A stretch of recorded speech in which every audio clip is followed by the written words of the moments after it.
I'm standing on the Saltmarsh in North Wales. Behind me you can see a sand dune, and beyond that there's mudflat and the Irish Sea. In addition to being beautiful places in their own right, saltmarshes play an important role in flood and coastal defence and support many rare and important plant and animal communities. Saltmarshes are also highly effective stores of carbon, capturing suspended sediment rich in organic matter and locking away carbon over the long term in deep muddy deposits. The marshes can also respond to changes in sea level as they build up vertically. Recent studies have found that up to 40% of carbon stored in salt marshes is derived from terrestrial material, some of which could otherwise have been lost and oxidised as CO2. Globally, saltmarsh soils accumulate organic carbon at a faster rate than soils of terrestrial systems.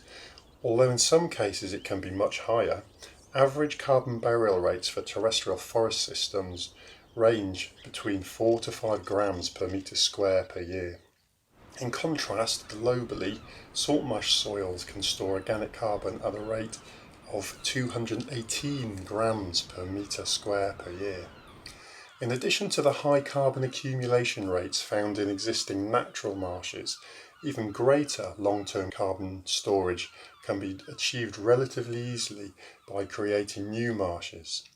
With a relatively simple breach in existing coastal defences, allowing flooding of former saltmarsh drained for agricultural land, tidal ingress allows large carbon-rich deposits to settle out quickly and easily. These deposits could be considerable, up to 1 metre a year in the initial stages at some sites.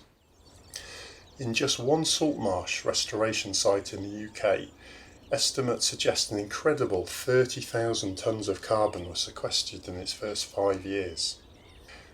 Saltmarshes have a global distribution and are increasingly seen as a useful nature-based solution with an important role to play in our battle to mitigate climate change.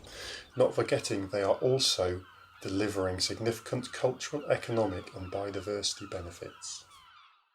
We need to bring experts together, from practitioners to policymakers, from artists to economists, and just see how far we can get with this approach.